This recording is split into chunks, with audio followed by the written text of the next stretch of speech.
This is about the fall of Rome. This is about saving Western civilization. We will look deep into the past so that we can control the future. And your past has been so falsified to you, lied about to you. They like to say that the only thing that's constant in history is how little people learn from their history. But I disagree. You can absolutely learn from your history. You can save everything that our ancestors worked so hard to provide for us, but you must first know the real facts about your history.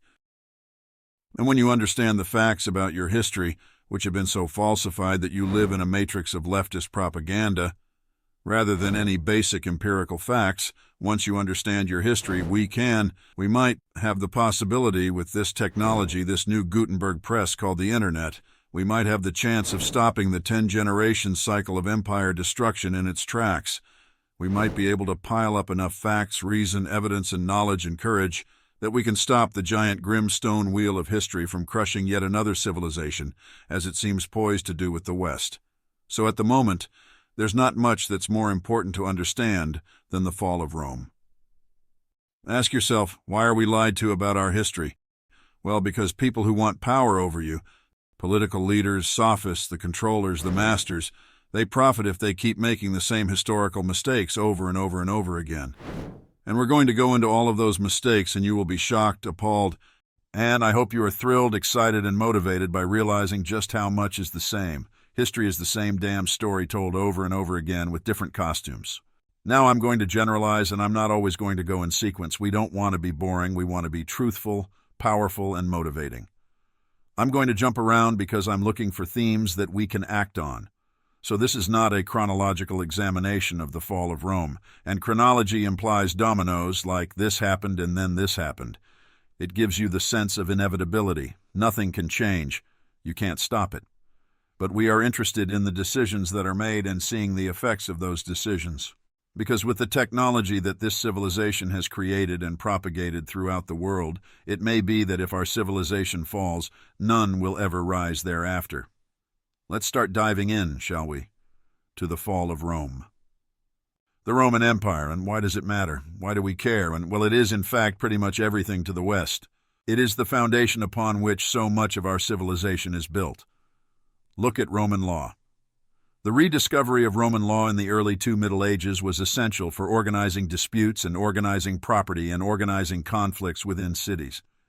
In the early Middle Ages, you had amazing agricultural improvements which created the excess food that you need to have cities. You can't have cities when everyone's on subsistence food because there's nothing excess to sell to the city, so you can't have a city. Rediscovery of Roman law. Our language in the West was pretty much all founded on Latin. Our culture, the very way in which we conceive of and build cities, the governmental structures that we have, all trace their origins back to the Roman Empire. Some, of course, go further back into the Greeks and other empires, but to understand the Roman Empire is to understand so much about the West. Just look at the Capitol in Washington. Even the architecture of our governments is Roman. If we've built so much of the West on Rome, we must know why it fell. If it fell and we don't even know why, we're going to fall as well. That is a process of the fall of the West that is already far advanced. Not so far that we can't tilt back this inevitability, push back these dominoes, maybe even go the other way, but it is already far advanced. There's a lot of theories about why Rome fell. The Romans caught malaria. They went to Africa, and Lord knows what does Africa give you. Lots of unpleasant diseases. They got malaria, and as a result, they became very sort of tired and no energy and lost the will to continue.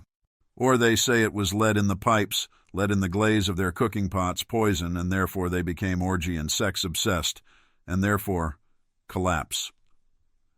Another theory says the growth of Christianity created a pacifism, fatalism, and this preoccupation with life after death, the kind of nihilism of focusing on heaven or hell rather than organizing a defense in the secular realm.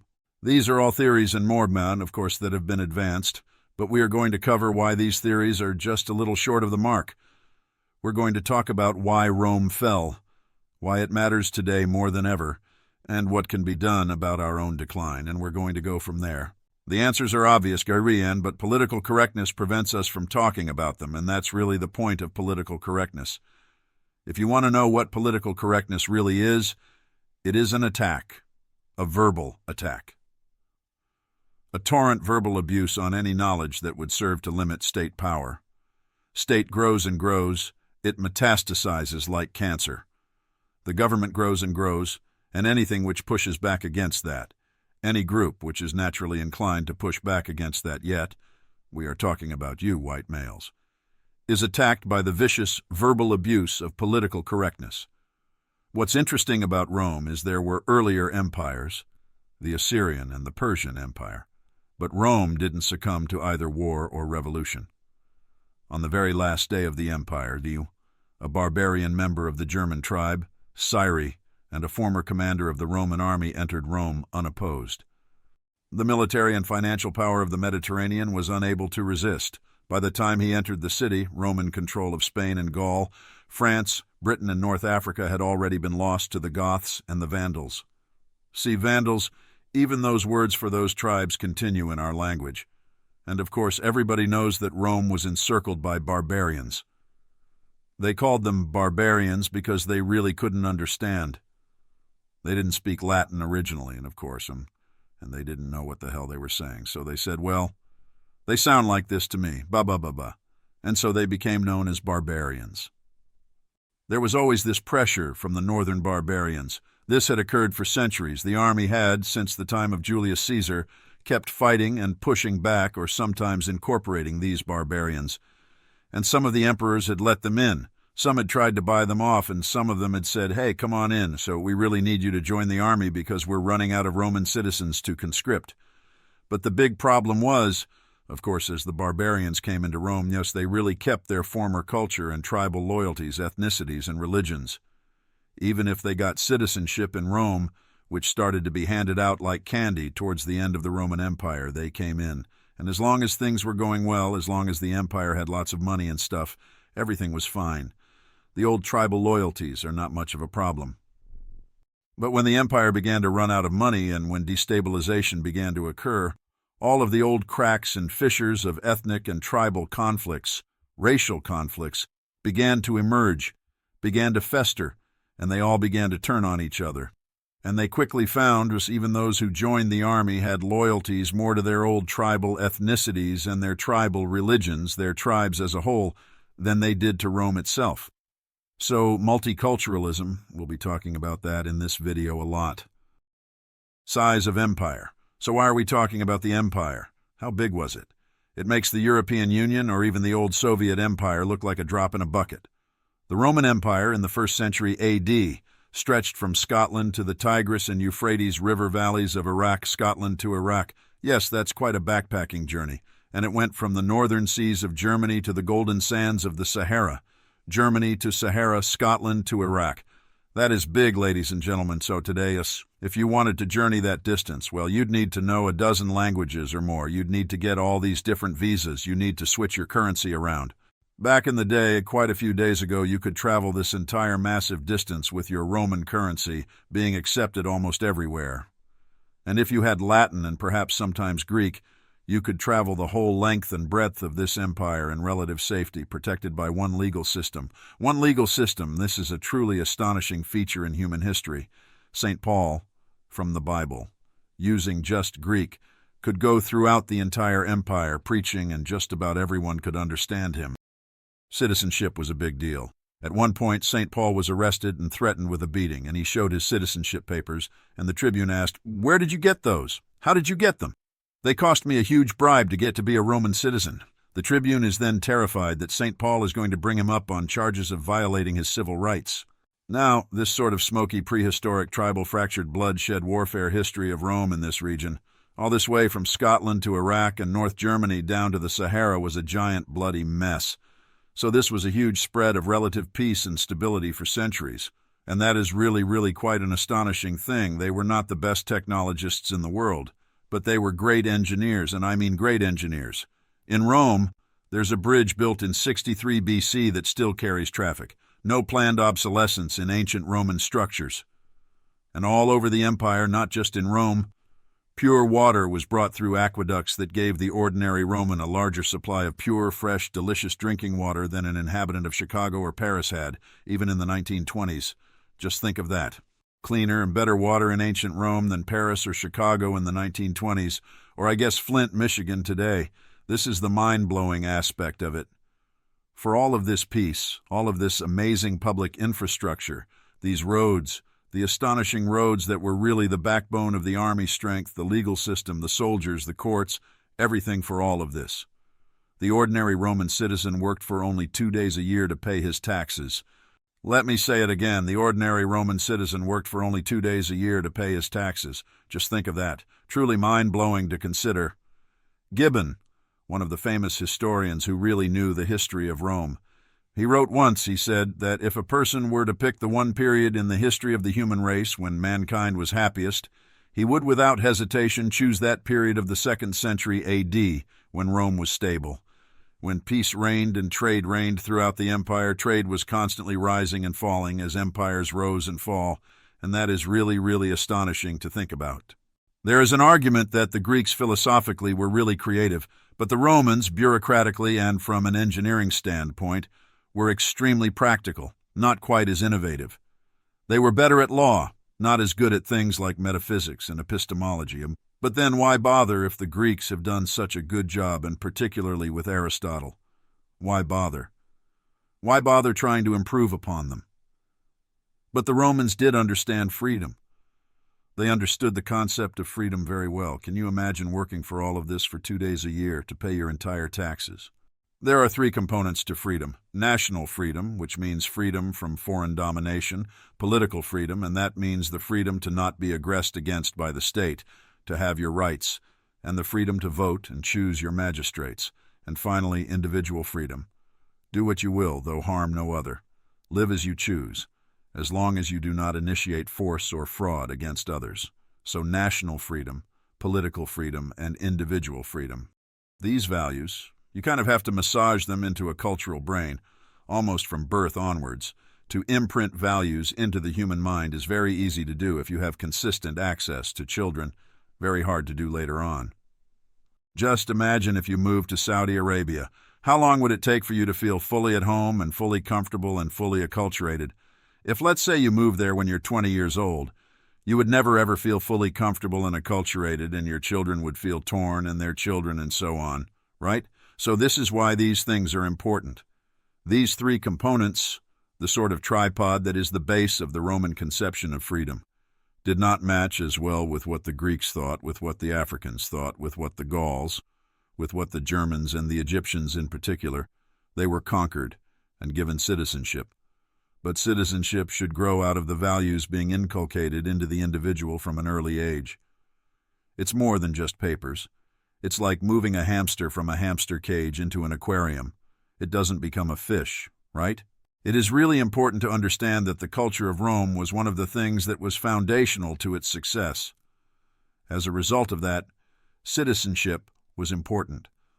But citizenship was something that grew out of the fertilization of particular values in the minds of children. Well, it couldn't just be written on a piece of paper and handed out. It's sort of like learning a language, right? If I go to Japan, I don't speak Japanese. I've got to spend years learning how to speak Japanese to speak to everyone. Citizenship can't somehow magically create lifelong values and understandings and emotional perspectives in people's minds. Culture cannot be transferred by a piece of paper. People who persist with this false belief that a piece of paper, newly minted citizens, are going to adopt the same values and beliefs automatically are doomed to repeat the same mistakes the Romans made. If the Romans could travel to the future, they would tell us it doesn't work out at all, and this is something that is going on in America. American identity. American identity means many different things to many different people. And as America begins to run out of money, when we see these same cracks, these fissures beginning to show up and expand. America was originally white Anglo-Saxon Protestant. That was what it meant to be an American for the most part, and now being American, like being Roman back in the day, is not part of being a particular ethnicity or even a particular culture. It's just whoever's around who's willing to jump through the hoops to get the papers. And this is really, really important, and we're going to go through the effects of this mentality in practice. Roman power. This is a map, and just the top left part would be the European Union. Just look how big this is. This is 5 million plus square kilometers. Demographically, it's a pretty ordinary, pretty modern state. In their relatively high infant mortality, people got married pretty early on, and very high fertility within marriage. Infant mortality was brutal. About half of Roman subjects died by the age of 5. And of those who were still alive at the age of 10, about half of those would die by the age of 50. And Roman women, on average, would have between 6 and 9 children. During the 2nd century, the city of Rome had like 1 million people in it. Now, there's no Western city that had 1 million people until the 19th century. So it took 1.75 millennia to get back to the size of Rome in the West. What would become the territory of the Roman Empire saw an average annual population growth of about 0.1%. Now, this is from this 12th century before the Common Era to the 3rd century. 0.1% doesn't sound that much, but what happens is from the 12th century BCE to the 3rd century CE, it's a quadrupling of the region's total population, and that's really, really important.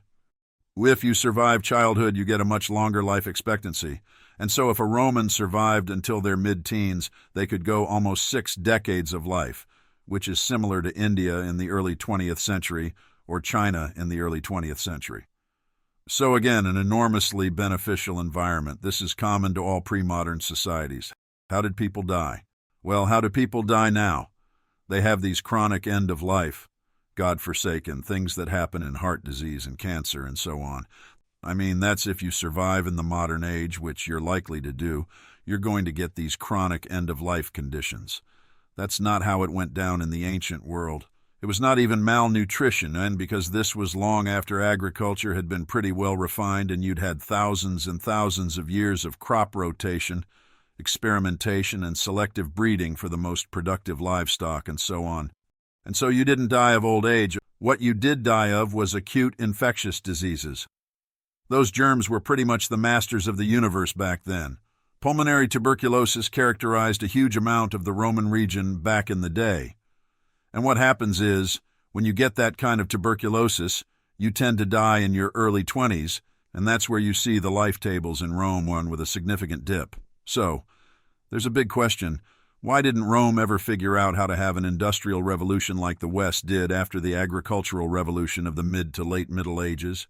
You get the Industrial Revolution starting in the late 18th and into the 19th century, which most of human history is like subsistence, and it kind of blows through the stratosphere in productivity over the last 200 years or so. Why didn't that happen? Ancient Romans knew about the steam engine. They knew about engineering. They knew about a lot of things, and we'll get into the effects of slavery in a bit. But the mortality on this scale is pretty tough for economic growth. It discourages investment in human capital. Like a lot of education and training, because why would you bother training someone so much if they've got a good chance of dying in their teens, or particularly if they get tuberculosis in their early 20s? What happens, of course, is that so many people die. And of course, men would die slightly more often. They'd be out working. They'd be in farm machinery, get nicks and cats and bug bites and ticks and all that kind of stuff. Plus, of course, they'd be in the military. So it creates a lot of dependent widows and orphans. And long-term economic planning becomes pretty sketchy. So there's something called health-adjusted life expectancy. That's the number of years that you live in good health. That's important to get an understanding of. Now, about 8% of your life, you're not going to live in good health, in general, right? But back in the day, it was about 17%. And so if you've got a health-adjusted life expectancy of less than 20 years, it's not that good for economic growth, to put it mildly. In gross numbers, slave trade was enormous. And of course, it brought millions of people into Roman Italy, and it was, in fact, one of the main reasons why the empire expanded was because they wanted to go get themselves a tasty number of new slaves. The big difference, and we'll sort of circle back to this later, Trake, the big difference was that they were all Europeans. The slaves that were brought in were almost all Europeans. And they've done genetic tests of people in graveyards, and like 100 or 1,000 people, they found only a couple of people who weren't Europeans, so they did expand, but the slaves that were brought back into Rome and Italy were almost all European. And there is an estimate of population density, 13.6 inhabitants per square kilometer, compared to UK now has 254.7, so quite a lot. And if you really want to get to the concentrated sort of sinkholes of mortality in the Roman Empire, Yes, you just head to a city even with all the plumbing and so on and the aqueduct, the fresh water and so on. It was still fairly pre-modern sanitary conditions. Open regions, you just died like flies. More local deaths than birth. As a result, you had to have constant immigration. You see, you may notice this similarity elsewhere in the West in the modern day. When you start to get population decline, rather than change the policies in government, which are producing that decline when politicians say we don't have enough people in the country, we're looking at a future demographic decline. Let's bring in lots of people from way across the ocean, way across sea, from questionably compatible cultures. And the same thing, of course, occurred to some degree with Rome, although it did happen a little later on. So that's just a big picture of how big the picture was in Rome as a whole. How it formed. The Roman Empire is not totally unique, which is why we need to talk about it more, because of how it fell was relatively unique. In the Old World, there were 4 classical empires, which rose from 200 to 100 BC. Wan China, Mauryan India, Parthian Persia, and of course the Roman Empire. Each empire was formed. How do they do it? What keeps them together? They united at least 2 widely disparate geographical regions. The Romans originate in a small town in Italy. They conquer the western basin and then the eastern basin of the Mediterranean. Everybody needs to say this, who talks about the fall of Rome. We're really talking about the fall of Western Rome. The Eastern Roman Empire was split for ease of bureaucratic management, and the Eastern Roman Empire base in Constantinople lasted almost 1,000 more years than the Western Roman Empire. But we are basically just going to talk about the West. For all of these ancient empires, it was force that brought the regions together. We've conquered you, you're ours. We own you. But what is it that keeps them together? Essential institutions held them together, and that allowed the armies to move on to new territories. If you conquer something and leave your army there to constantly whack them all down, which we saw happening with the U.S.-led invasion of Iraq, people have got to like what's happening after you conquer them, because then you can't release your army to go to new places and get new people. Let's say that space aliens come down and conquer your country, and it's bloodless, right? There's no giant death rays or there's no war of the world and so on, but let's say that space aliens conquered your country, and they ended wars, and they cut your taxes 90%. Do I have your attention yet? Let's say space aliens come, shrink the size of your state enormously. There's no more civil war, no more war. They cut your taxes 90%, and they double your lifespan. Well, it's got my attention, because that sounds like a great way to live. Would you be nostalgic and say, boy, I really wish we could get back those civil wars, massively high taxation, and die in my regular lifespan rather than live until I'm 150. This is why it worked for a lot of people in the Roman Empire. This is really important, especially when it comes to the Mediterranean, and like the Mediterranean, and the wealth of that basin rises and falls largely based on sea trade, right? Because the roads were just terrible. It is brutal. And so the sea was the way to go. But of course, when you get to the sea, you get the pirates. And the fact that Rome cleaned out piracy was important as well, because there had been seaborne commercial empires throughout the Mediterranean for well over 2,000 years before Romans' domination. Rome, and of course, worked hard to keep the sea free of pirates. The merchants and the people who wanted to buy and sell stuff from other countries and cultures loved the Romans. They built enormous harbors, which were really helpful for trade. They built lighthouses. And that's pretty important stuff. The essential sea trade, which also, of course, also helped them move their armies around. This is one of the main reasons they built the roads, which we'll get to. The Romans dug canals. They dredged giant ship channels. They built river ports and maintained the security of the shipping lanes through these enormous river fleets. Systems of roads and bridges brought all of this infrastructure together, and some of these roads and bridges have continued to be used into modern times. They built things to last. All of this was not really very advanced technology, but the Romans were really good at organizing. How was all of this done? In America or in the West, here's the army, which is out there doing army stuff. But the Roman army was very different. The Roman army was used in combat only about 10% of the time, and that was when things were really bad. Most of the time, the soldiers were used to build all of this famous, amazing Roman infrastructure, and so it kept the population happy that the army would build all this cool stuff, and it reduced the cost of the army because now it can move more quickly. If you've got these great roads and you get an army from one place to another faster than anyone else, you need fewer people in the army because it's more mobile, and this is the stuff that people loved about being in the Roman Empire. Well-developed, written laws, uniform currency, weights and measures were uniform. It's a lot easier to trade if everybody's using the same weights and measures. Hadrian's wall protection from bloodthirsty savages and so on. And the utility, the army and building and maintaining stuff. The army would build brick factories where they manufactured tiles, and they created lead and iron smelters and stuff like that. Enlistment was for 25 years. Sometimes it was voluntary. And they try and keep you in your hometown, and they would really work hard to educate and indoctrinate you in Roman values. So if you were part of the Roman army, they spent a lot of time trying to get you to really understand Rome, and to be Rome and to transmit those values. Now, there were, of course, lots of armies kept on the outskirts of the empire, but they weren't primarily to keep people out, which was somewhat impossible, but just to sort of control their movement. There was in Rome strict religious toleration, as well as there was emperor worship. And interestingly enough, when the emperor worship began to fall away, this is sort of one of the arguments as to the effects of Christianity, because Christianity would consider it bad, if not downright blasphemous, to worship the emperor. That came later with the divine right of kings in the Middle Ages. But there was emperor worship, and when that began to fall away, a lot of the values also began to fall away.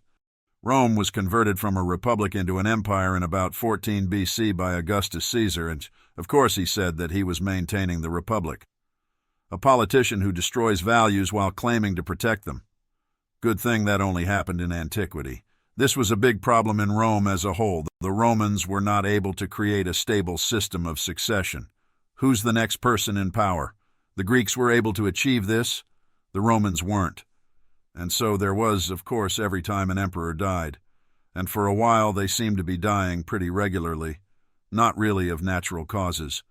There was this giant power disruption, struggles for power, and that created a big load of problems. The relationship between Rome and the areas outside of Rome, particularly in the Germanic areas, there's a lot of trade moving back and forth of these sort of frontier zones. And a lot of pretty major Germanic tribes and people settled just on the other side of the frontier and where they could get some secure relations and enjoy some security for the Romans beyond the border. The towns of those Romans beyond the border were perhaps more Roman even than Rome itself.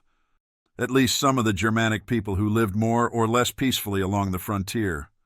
And they did respect and recognize Roman ways and attempted to emulate them. So it wasn't just this mad hatred of Rome that caused the eventual overrunning from the barbarians. Barbarians. The Roman Empire was always vulnerable to attack. The bigger you get and the more borders you have to protect. And in the Danube-Rhine northern border, that was particularly vulnerable. Since the time of Julius Caesar, the Roman army was attacked, regularly clashing with the northern barbarians. Some emperors tried to buy them off. Some said, "Hey, come in and settle on Roman lands. Join the army." And they said they never became truly Roman. They did not integrate. They instead retained much of their original cultures. And again, when the empire is doing relatively, well, everybody gets along. When it starts to run out of resources, it becomes in-group preferences. The other becomes the enemy, and you just get a lot of fractious stuff going on. The Germanic tribes, called the Goths, didn't actually want to attack the empire. They wanted to join it. You have to understand, and this is true for the West. People who look outside into the West, they're living in like terrible shanty towns, and it's like Disney World in the West. They want to get in. They want to participate in the great wealth of the empire, the trade opportunities, the stability, the civilization aspect, and the peace in particular. So they wanted to get into the empire because they just wanted a better life. Now, there were a lot of people, of course, just pushing to get into the empire, but it didn't seem to pose a huge threat at the time. But as these disparate tribes and ethnicities and religions and cultures spread into Roman territory, and they did not assimilate, and that caused a huge number of problems. If you want to join the Roman Empire because you can make a lot of money there, then what you're doing is you want to join it for the money and not for the values that create the money or create the capacity to make money, not for the free trade, not for the low taxes, not for the small government, not for all of the things that helped Rome become wealthy. You come for the money, not for the values that create the money. And that is a very, very different thing. There was a pull because they wanted to get the wealth. This is similar to economic migrants from the Middle East, who could make dozens of times more on welfare in Europe than their native homelands.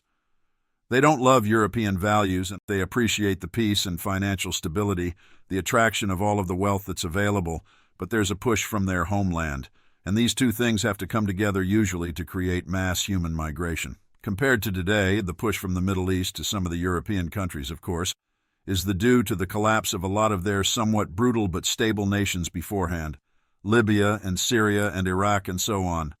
But the Goths at the time were fleeing this god-awful menace from the east. The Huns were pretty brutal, and they were really getting squished up between the Huns. They just desperately wanted to get into Rome, into the Roman Empire, to gain security and safety from the crazy, violent Huns. And this is, today, like ISIS in the Middle East pushing people to some degree, or the drug cartels in Mexico and the corruption and so on pushing Hispanics north into America. As Roman values really began to decay, there were a lot of people who thought the barbarians were better.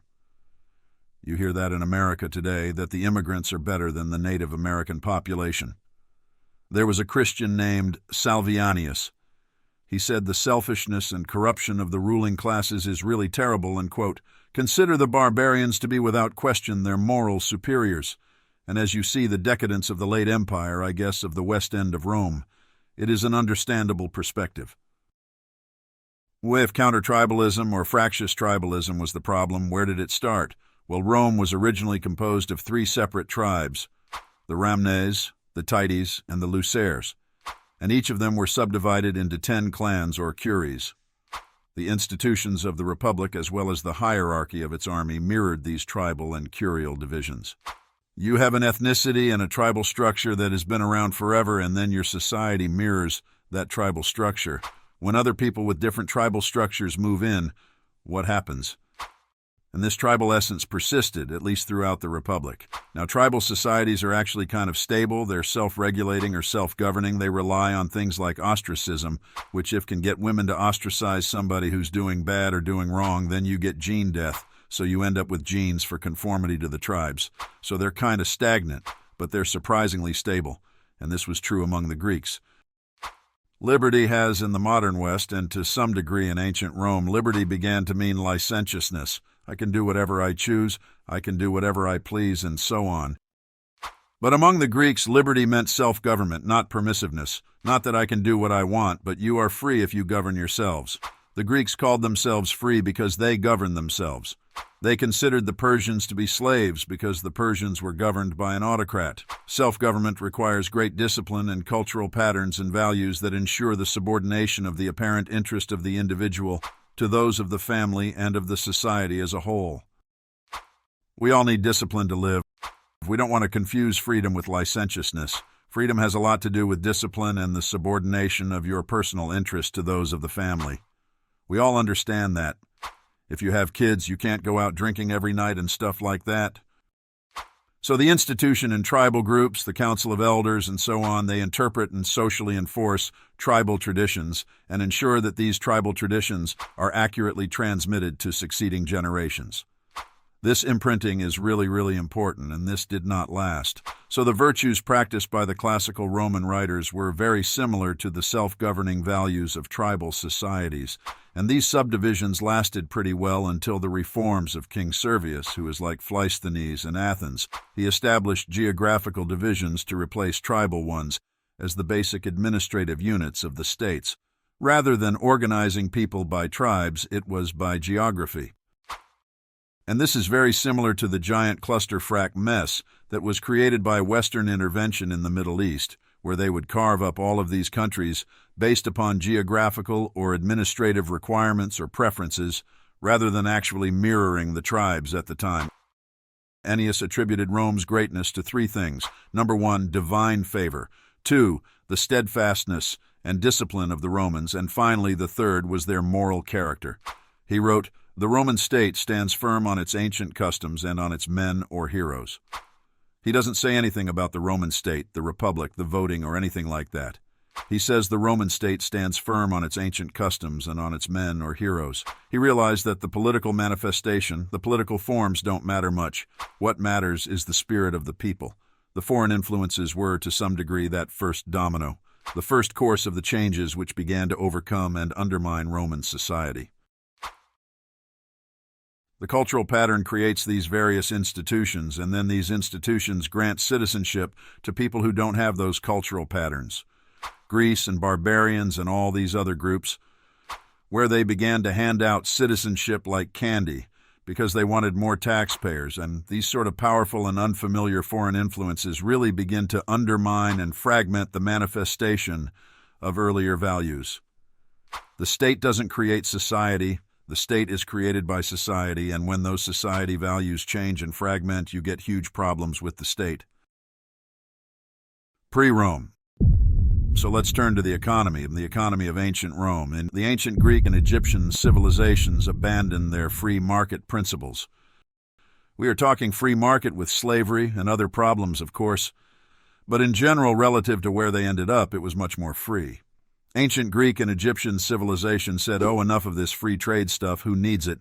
We're going to pursue policies of crushingly high taxation and massive central planning, socialism, bureaucracy, command and control economy, and as an added bonus, let's also pursue endless war."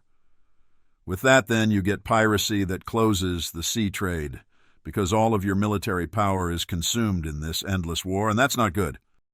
One of the big differences at some points in the empire between Egypt and, of course, Rome, Egypt was the personal property of the Roman emperor. But Egypt largely retained its socialist economic system, central planning, command and control dictates price controls, and this was a huge problem. One of the reasons Rome treated the Egyptians poorly and did not really invite them to participate in Roman free trade and Roman wealth was that Egypt was the main source of Rome's grain supply. It was essential for Rome's survival to get regular access to this grain. 58 BC and onwards, they started the welfare state of grain. The grain fair state where they'd hand out free grain to the Roman citizens and so on, so that became even more important to get that steady supply of grain. And at this point, they'd lost a lot of free market principles and didn't trust it to happen that way. So Rome expanded easily because it had a free market for the most part. The historian Ertl wrote in 1934, quote, "The victory of Augustus and of the West meant a repulse of the tendencies towards state capitalism and state socialism which might have come to fruition had Antony and Cleopatra been victorious." In that war, if the central planning of Egypt had spread to Rome, it would have been a disaster, and it didn't spread the other way because Egypt was like the basket for the Roman grain. Merchants in general thirst for stability. You cannot do much if there's war, and you cannot do much if there's piracy and all that. And they said, okay, this succession problem is horrible in Rome, so we're going to try and centralize or concentrate political power in one man. Octavian took the name Augustus and became the first emperor of Rome, ruling from 27 BC to 14 AD. Now, this did shrink some political freedom.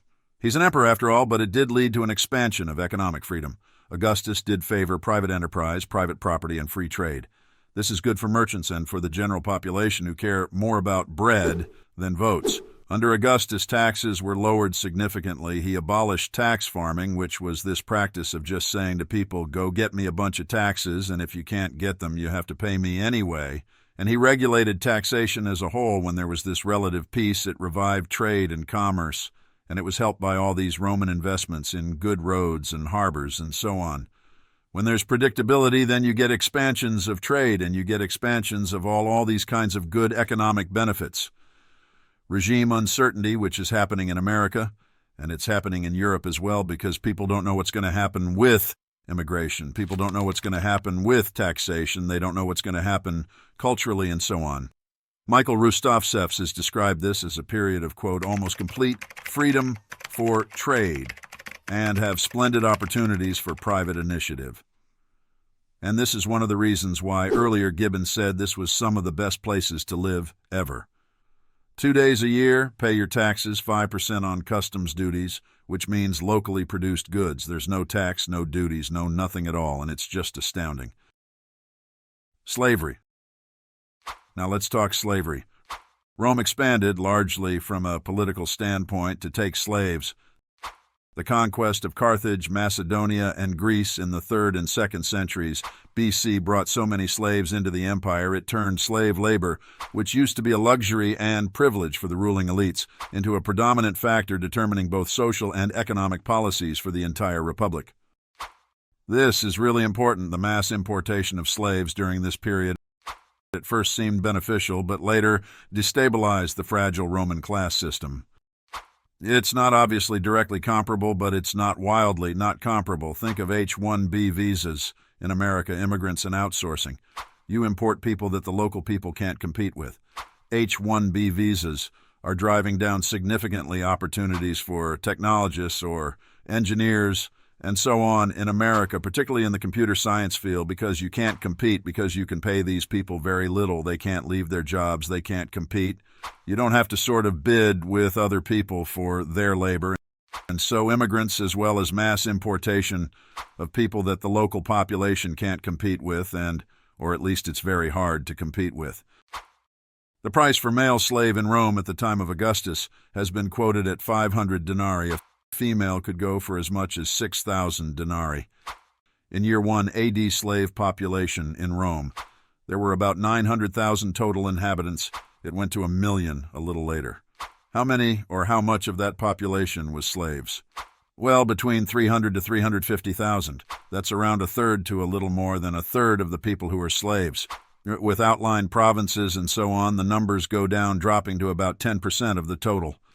That is a big problem because with the mass importation of slaves, the price of labor went down, and you can't compete with free, resulting in a lot of unemployment. And if you're a citizen farmer and you can't compete with all the slave labor, you have a big problem.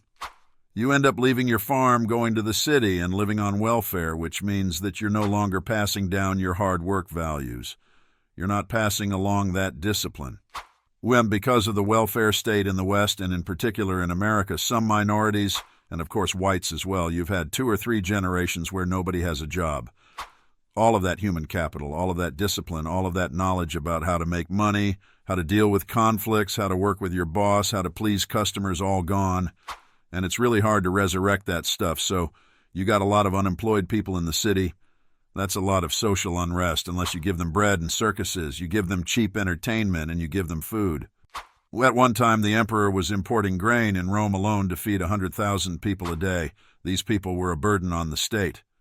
And what did they have to do with their time? Well, not much except cause trouble and contribute to an ever-increasing crime rate. Does this sound familiar?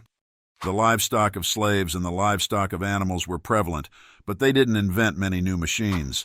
They didn't find new technology. They didn't figure out how to produce goods more efficiently. And as the population grew, they could not provide enough goods. In the turn of the last century, 70 to 80% of Americans were involved in farming. Now it's down to like 2 or 3%, and much more food is being produced because they've switched to machinery and technology. So they couldn't produce enough goods and food for their growing population because of the curse of slave labor, the curse that rejects technology because technology decreases the value of the slaves. Farms originally were run by small business families, but the middle class throughout Italy was soon absorbed and replaced by massive slave-run plantations owned by the aristocratic elite because they can afford all the slaves. The farmers simply could not compete with slave labor. This is similar to outsourcing now, where the jobs all go overseas. And then people end up on welfare in America because they lose their jobs to foreign labor. Eventually, Roman slave population was at least equal to that of freemen. Non-citizens were 25 to 40% of the population. Monetary policy, and money is at the heart of any empire or country. Fiscal policy, political power, military power, and democracy all hinge on money. Our political parties, especially Democrats, are always promising all of this free stuff. All governments all throughout the world always inexorably seek to monopolize control over money in their territories. They want to be able to create and print and control the money because that way they get to inflate, they get to borrow, they get to do all of this crazy stuff to pretend that they have more money than they have. In the short term, when a government gets control over currency, it seems to benefit people. It's like cocaine. High today, crashing tomorrow. There is a central goal of giving the illusion of gifts. If a government gives you $1,000 but taxes you $1,500 and inflates the currency, it's not a good deal.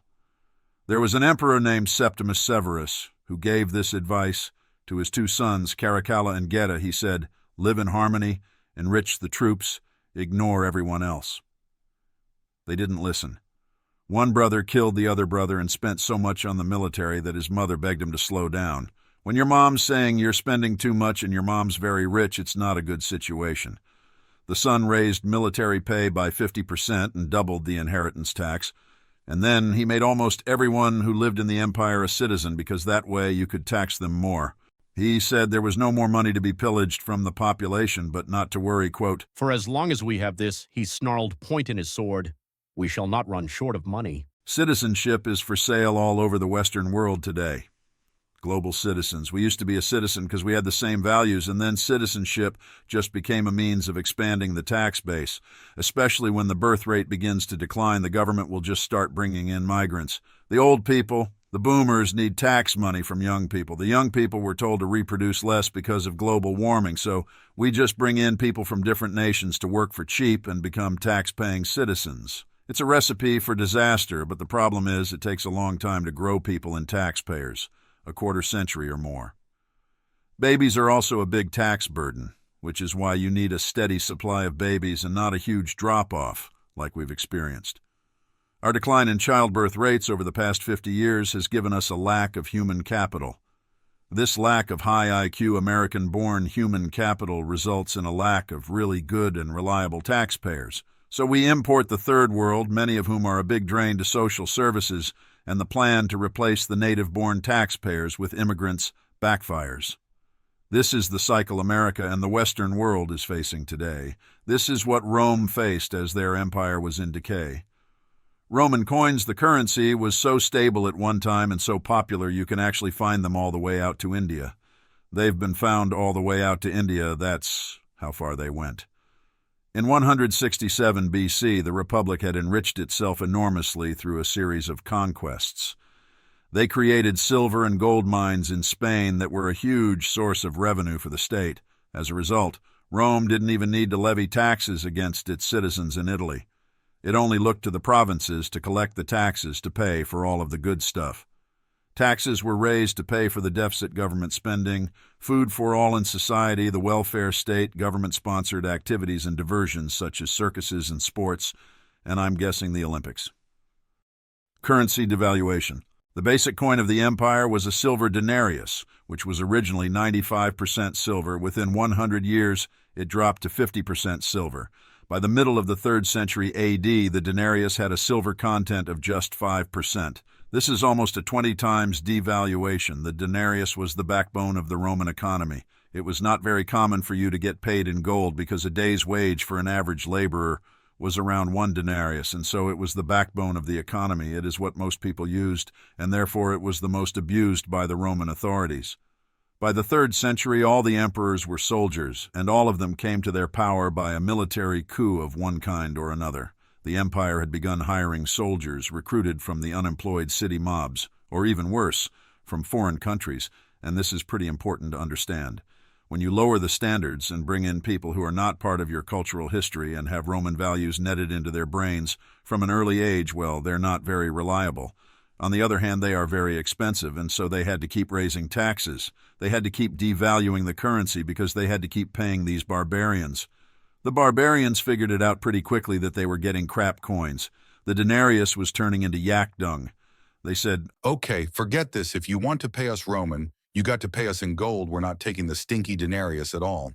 The Roman emperors had a pretty strong incentive to pay the troops. One Roman emperor refused to pay what's called a donative on his accession, and this was a cash bonus given to the soldiers when he got into power. He didn't pay this bonus, and he was then killed by his troops. Now you can understand why they raised taxes, debased the currency, and borrowed money like crazy. Eventually, they'd just steal estates from relatively rich people and sell them to troops, with some made-up excuse that the rich guy was a traitor. Given that the emperors had a little bit more to fear from the troops than from some elderly middle-class guy who was trying to hang on to his villa, well, they always pick on the nicest people or the least dangerous people in order to bribe the most dangerous people.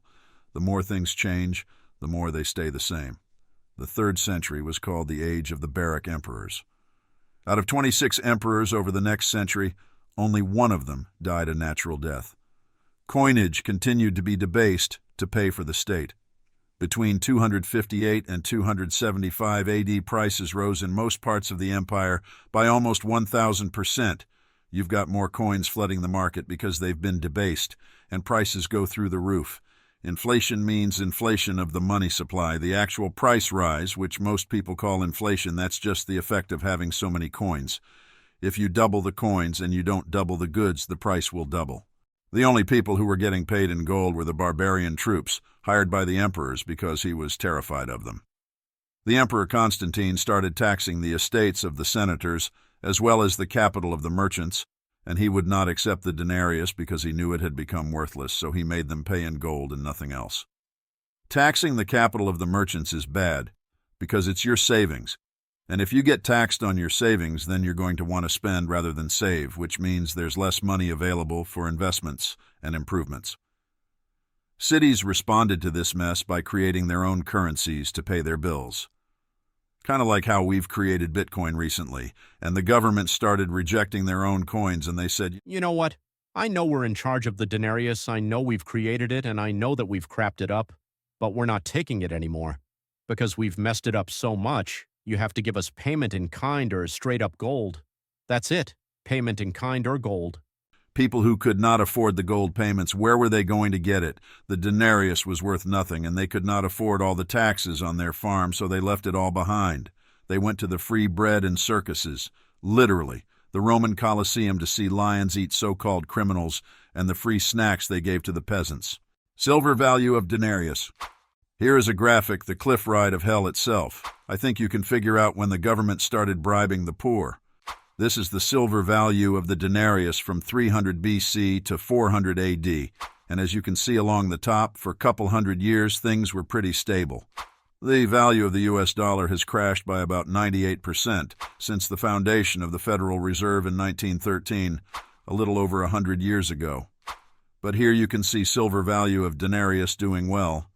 It's doing well for over 600 years. That's incredible. And then it crashed, and I mean crashed really badly. This is a really tough time for the Romans, clearly, as you can see in the chart.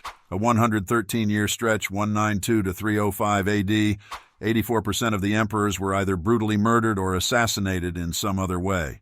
There was a crisis in the 3rd century from 235 to 284 AD. There was an invasion. There was a civil war, plague, economic depression, and it looked like the whole thing was about to go into the toilet. This crisis occurred at the same time that the silver denarius went from having 2.7 grams of silver to basically nothing. It was silver in name only. They started squirting base metals like bronze and copper into the silver coins to debase the currency like hell. And by the year 300 AD, silver denarius or its equivalent had only a trace of silver left.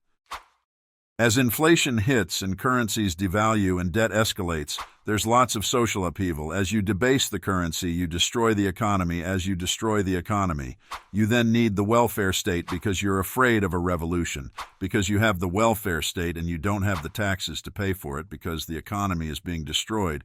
What do? You have to devalue the currency to pay for all of the welfare state.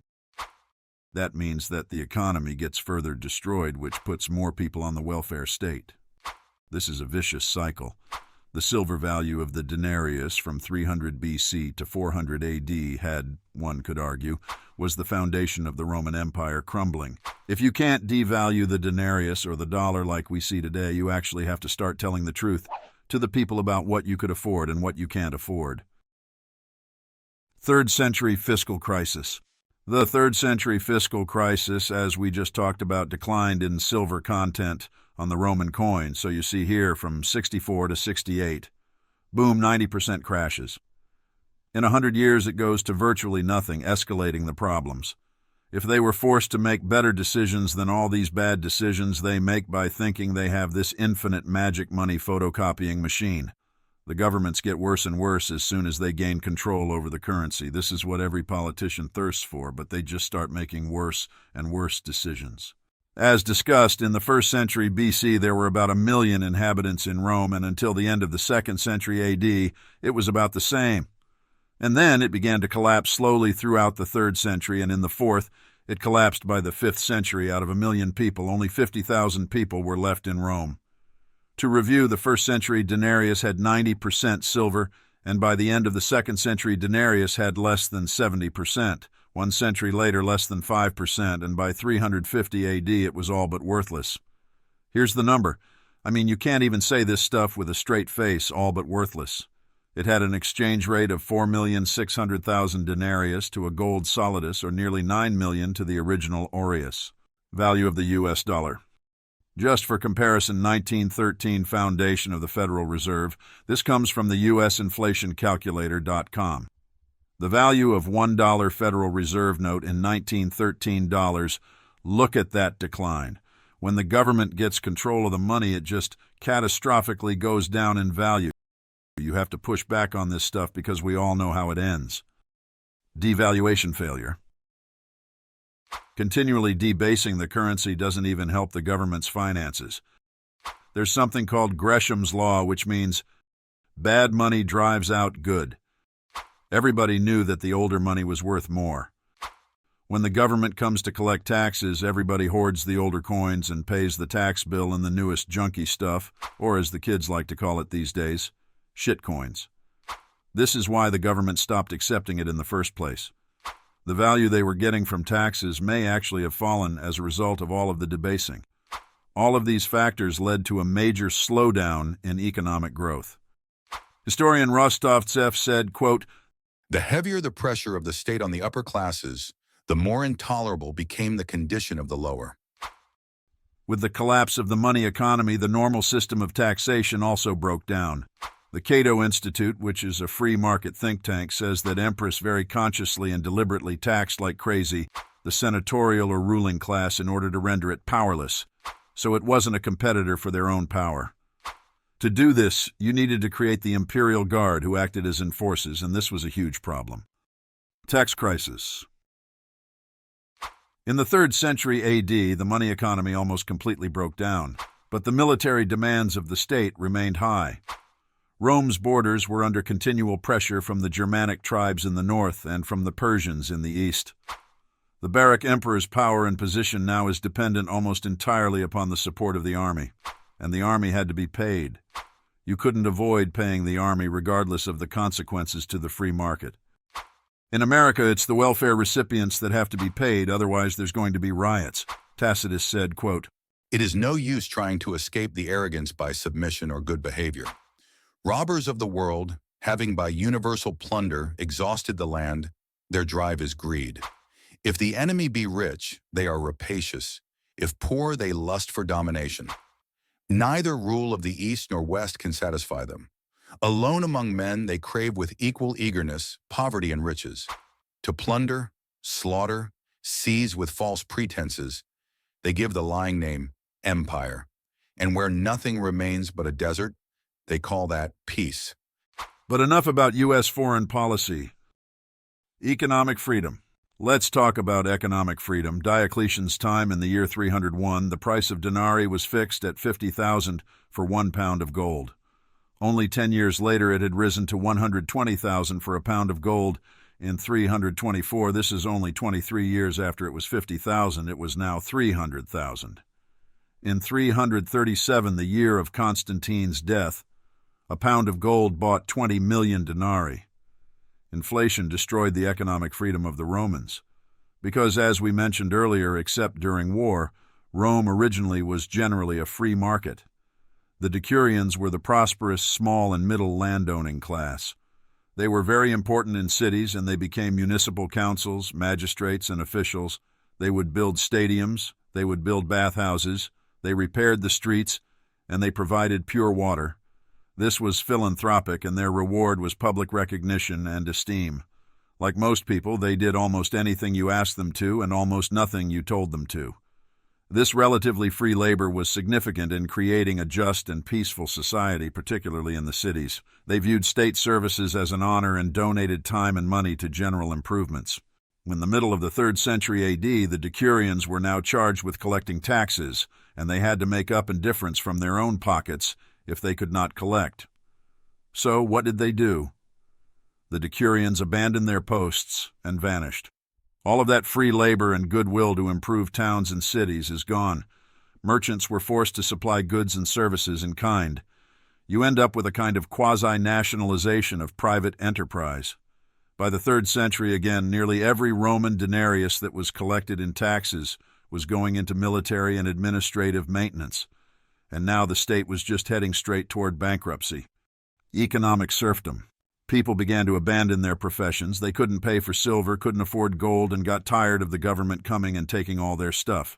The government responded by passing laws compelling people to stay in their professions. These laws were then made hereditary. Taxes were then fixed regardless of productivity, creating harsh conditions for farmers. Farmers have good years and bad years. If you're not paying a percentage, and rather a fixed amount, a bad year could have dire consequences. Long-term mortgages and loans vanished. A 2-tier monetary system developed. Politicians, soldiers, and bureaucrats enjoyed a gold standard, while everyone else scrabbled with debased currency. This is very much like those who get the Fed dollars first now and can spend it before the spending power is diminished. If you remember, originally Romans only had to work 2 days a year to pay their taxes. Now, towards the end of the empire, many people, the farmers, the peasants, the businessmen, celebrated the end of the Roman Empire. A government that once gave so much to its people ended up completely tyrannical. If people hate the state, they won't work to defend it. In France, the early 5th century Christian priest Salvian Marseille wrote that the state was collapsing because it deserved to collapse, because it had abandoned the first premise of good government, which is justice to the people. A historian writes, By justice, he meant a justice system of taxation, Salvia tells us. And I don't think he's exaggerating that one of the reasons why the Roman state collapsed in the 5th century was that the Roman people, the mass of the population, had but one wish after being captured by the barbarians: to never again fall under the rule of the Roman bureaucracy. The laws controlling and demanding that people stay in their professions started in the defense-oriented industries, like delivering armor and swords and so on. But then it spread out to other essential industries because you have to deliver food, water, and many other essential services for the military. This is because you had to please the military at all times. Those who wanted independence from the Roman Empire were all called barbarians. And what they did was use unconventional warfare to oppose the most powerful empire in the world. And when you have a lot of sympathy from others for your cause because you have some legitimate moral high ground, it could be argued that the modern-day equivalent term for barbarian is terrorist. It's an interesting perspective to think of. Barbarians used the strengths of their enemies. They used the roads. They used Roman technology. And of course, on 9/11, the modern-day barbarians used planes to strike the Twin Towers. I'm not saying it's the perfect analogy, but I am saying there are some moral equivalents and strategic similarities. You can look at cyber attacks and more to draw parallels. If you look at Europe with the massive foreign-born invasion by Muslims and Africans, the native-born population begins to feel helpless, like they want someone or some group to save them. When that happens, war and conflict begin to feel inevitable. Family. Let's talk about family because that's the basic component for social stability and the transmission of values. Roman authors often complained that in the late Republic, wives no longer played the ideal role that they had fulfilled in the past. In the 1st century BCE and the 1st century CE, divorce became increasingly frequent after 200 BCE, easily initiated by the husband or, often, the wife. Wives gained control of their own property, which they could sell, give away, or bequeath as they liked. As a result, women gained power over their husbands. By the late Republic, a rich wife who could divorce and take her wealth with her had a real threat against her husband and could wield influence over him.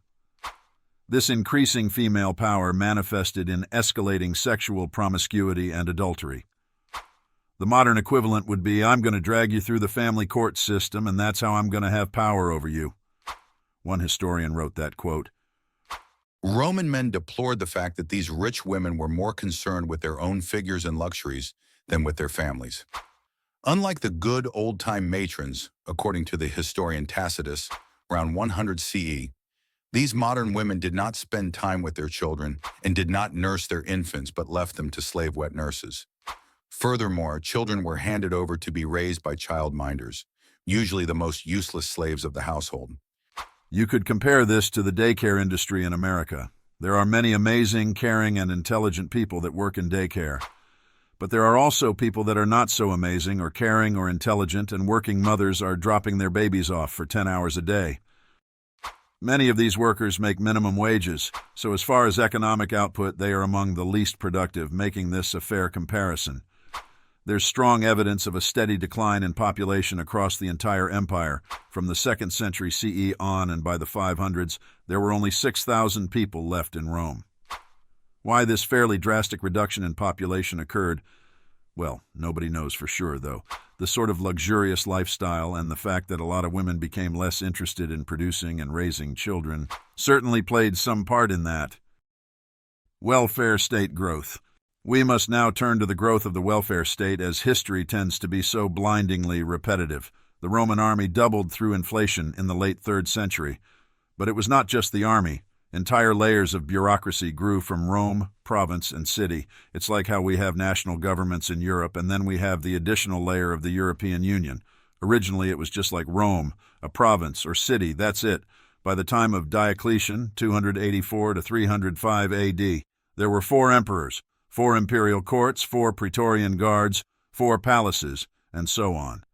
In the 300 years following Augustus, provinces had multiplied from 20 to 100 with no real increase in territory. In 58 BC, Rome began distributing free grain. This brought huge numbers of rural poor into Rome. By the reign of Julius Caesar, 320,000 people were on this welfare dole. This expansion of the welfare state drove steep rises in Roman taxes. In the earliest days of the Republic, Roman taxes consisted mainly of a tax on all forms of property: land, houses, slaves, animals, money, and personal effects. The basic rate was 0.01%, although occasionally rising to 0.03%. It was assessed principally to pay the army during the war. In fact, afterward, the tax was often rebated. And remember, early on, these taxes went to the army, but they built the roads and infrastructure that made it such a great place to live. People began to free their slaves to avoid the property tax, but the government began to tax them when the slaves were freed. Augustus ended the tax farming, which had often grown abusive.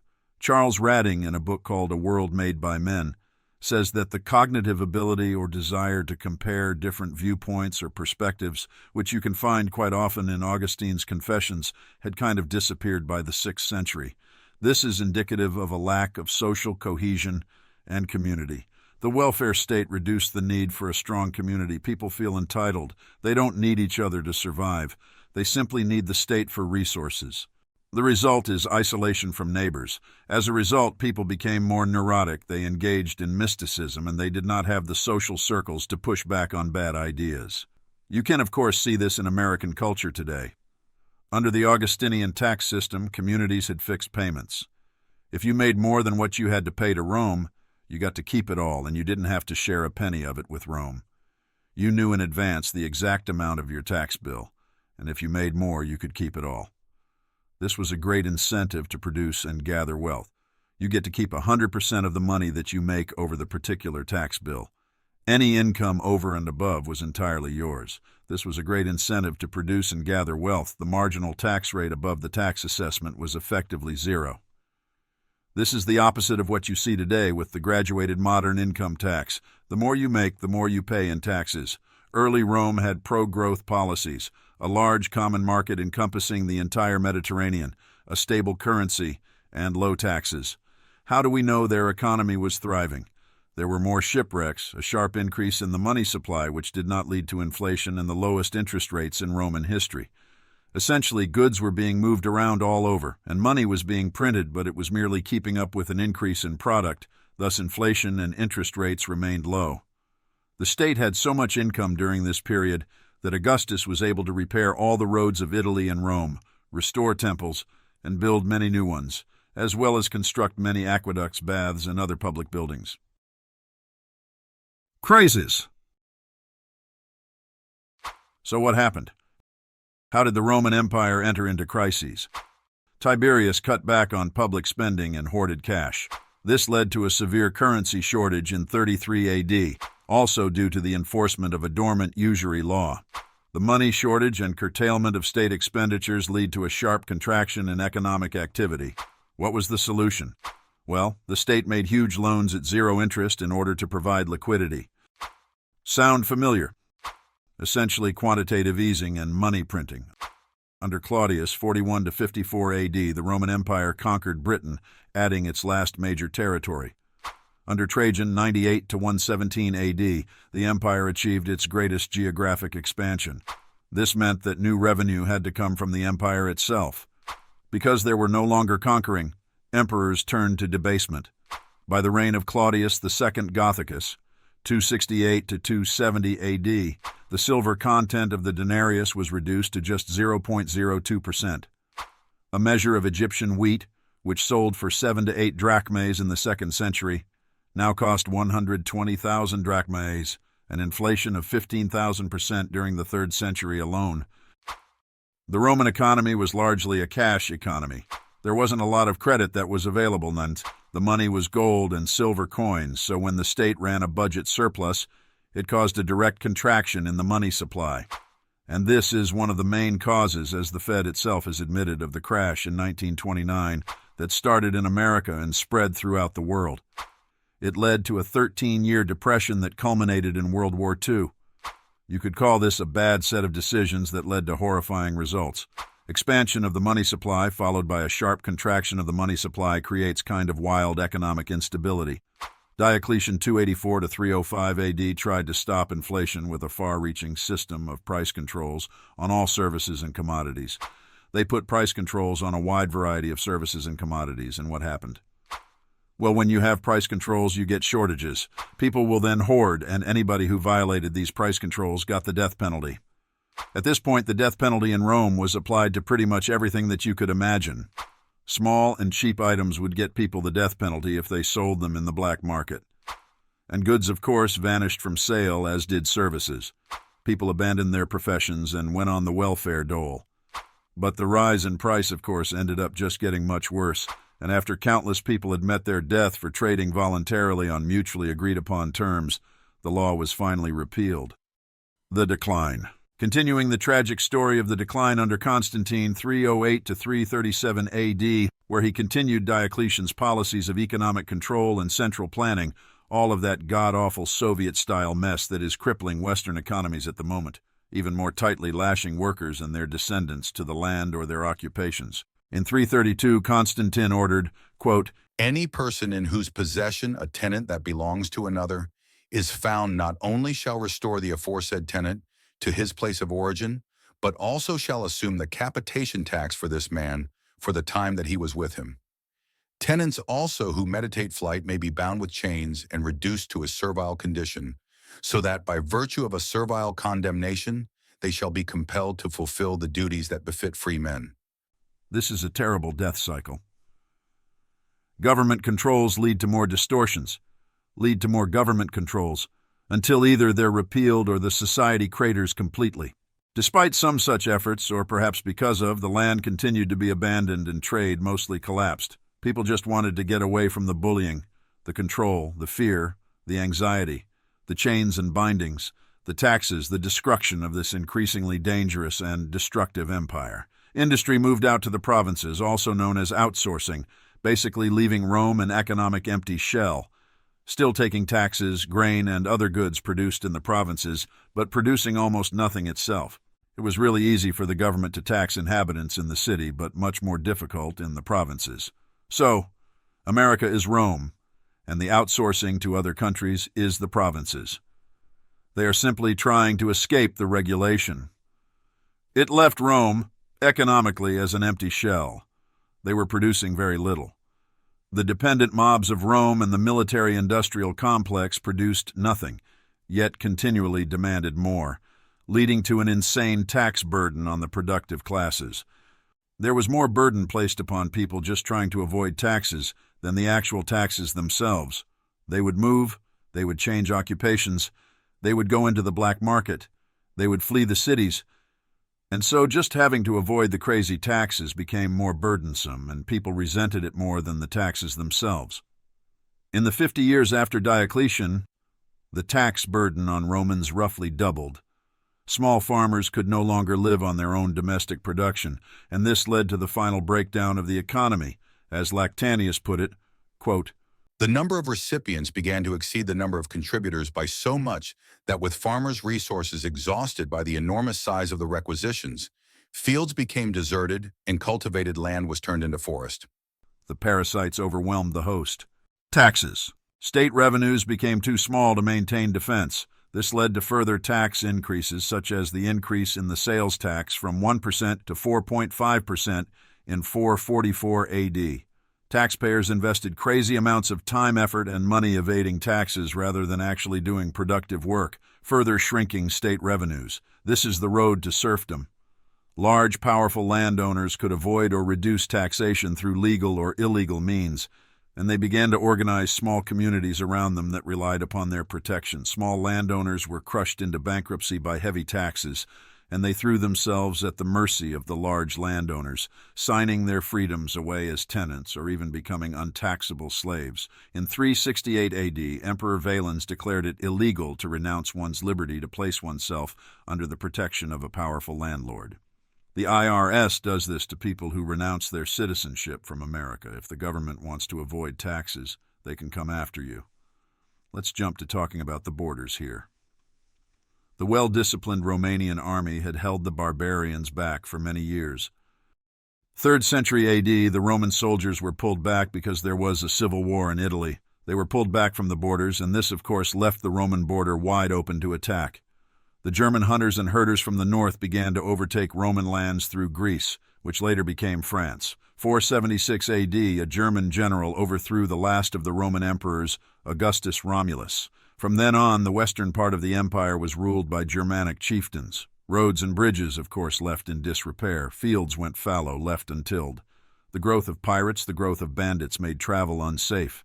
And because the farming collapsed, there's no way to maintain cities in the absence of excess food production from the farms. As a result, trade and business began to disappear, and this was fundamentally the end of Rome as it had stood.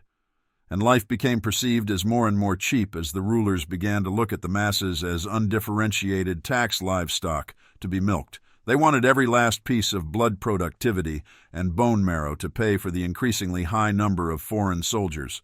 The whole thing became unprofitable to trade, unprofitable to manufacture anything. Then people lost their motivation.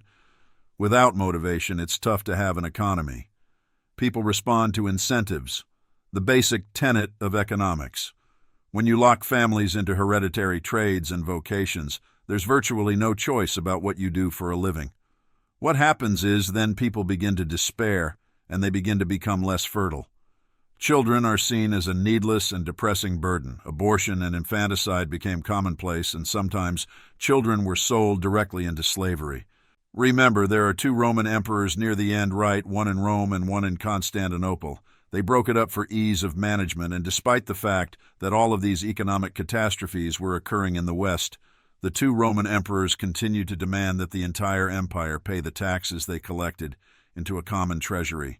So few of these taxes made their way back to the West because they were needed to defend the state and rebuild its infrastructure. The German chieftain Odoacer began to defy this tradition, and he said, Look, if I'm taxing these lands, I'm keeping the money here. I'm not sending it off to Constantinople to be mixed in with everyone else's. Forget it. Migration. So why did the barbarians attack? The Eurasian Huns invaded Europe in the late 4th century, driving the Germanic tribes to the borders of the Roman Empire. The Romans did allow some members of the Visigoth tribe to cross out the Danube to the safety of Roman territory, but treated them very cruelly. According to the historian Ammianus Marcellinus, Roman officials forced these starving Goths to trade their children into slavery in exchange for dog meat because they were so hungry. Well, that's going to cause some resentment. Mistreat those on the edges of your empire, and you will find that your borders become just a little more porous. Some of these Goths, of course, have made it into Roman territory, so by brutalizing these Goths, the Romans fomented a dangerous foe within their own borders, and eventually the Goths revolted. They routed a Roman army and killed the Eastern Emperor Valens during the Battle of Adrianople in AD 378. This was crazy shocking to the Roman that one of their armies had been defeated by the barbarians, of all people, and they negotiated a shaky peace with these barbarians. But this unraveled in 410 AD. The Goth king Alaric surged west and sacked Rome. The Germanic tribes, the Vandals and Saxons, were able to surge across Rome's borders and occupy Britain, Spain, and North Africa. Rome's army was once the envy of the world, but they couldn't recruit enough soldiers from the Roman citizenry, so Diocletian and Constantine and emperors like that began to hire foreign mercenaries to prop up their armies. The ranks of the Roman armies were filled with Germanic Goths and other of the so-called barbarians, and in fact the Romans stopped using the word soldier and began to use the Latin word barbarus because there were so many of these barbarians in the Roman ranks. They were fierce warriors and fought hard, but they had very little loyalty, if any, to the actual moral structure of the empire. They weren't patriotic, and therefore if you didn't pay them, they would turn on you. Mercenaries tend to be loyal to the coin rather than the king or the emperor. This was one of the reasons why this death spiral began to occur. They couldn't get enough Romans to become soldiers because taxes are so high. They're fleeing the cities, they're evading, they simply don't want to. As a result, Rome has to hire mercenaries. They have to pay those more than they would have to pay domestic soldiers because there's an economic efficiency in patriotism. Just as there was when we saw back in the middle class, they would do all these wonderful things in a city just for recognition, just to be nice, just to be sort of part of the cool kids in the in-club, and the in-group preference was very strong because there was a cultural homogeneity along those sorts of towns or cities. And so what happened was the power-hungry officers in the Roman army would just occasionally turn against their Roman employers, and many of the barbarians who, tore into Italy and sacked Rome brought down the Western Empire. Well, they had earned their military prowess by serving in the Roman legions themselves. It must be mentioned that the decline of the empire did coincide with the spread of Christianity. The government originally attempted to suppress Christianity and failed. As a result, many think that the new faith contributed to the empire's fall. Of course, other European empires thrived through Christianity, really, up until World War II, so while the spread of Christianity did coincide with the fall of Rome, it would seem the many other factors discussed already had more to do with it. The end.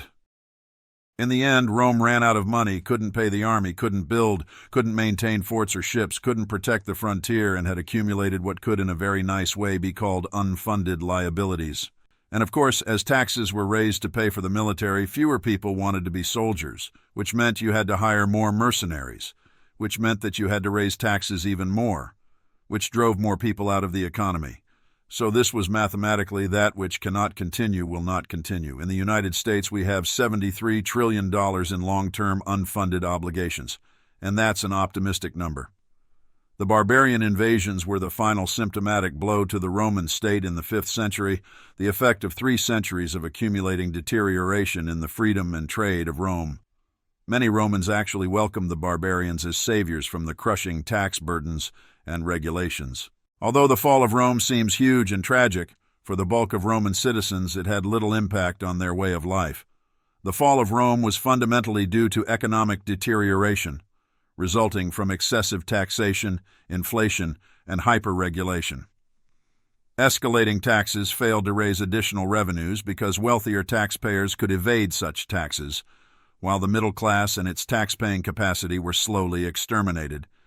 It's the same reason why the Soviet Empire fell, escalating taxes. Once the invaders had displaced the Roman government, they just settled into being the new rulers. Meet the new boss the same as the old boss. They didn't have any particular incentive to pillage once they owned the actual land. Once they became the rulers, they didn't have any incentive to continue pillaging. They had been attracted to Rome because of peace and stability. So they attempted to reproduce that in the regions that they conquered. If your citizens are happier, then you're going to get more in taxes. For Romans, it was a relief that the infrastructure of tyranny that had grown over the past 3 centuries dissolved virtually overnight. In his book When Nations Die, Jim Nelson Black says that there are 3 aspects of decay. There's social decay, cultural decay, and moral decay. How do you know that they're occurring? Well, there's a crisis of lawlessness, a loss of economic discipline, and rising bureaucracy. And these are all present when it comes to Rome as a whole. It was a very decadent and brutal society. The Colosseum would get so soaked with blood during the gladiatorial battles that they would shovel new sand on the blood hoping to soak it up so it wasn't too unstable for the next round of fighters.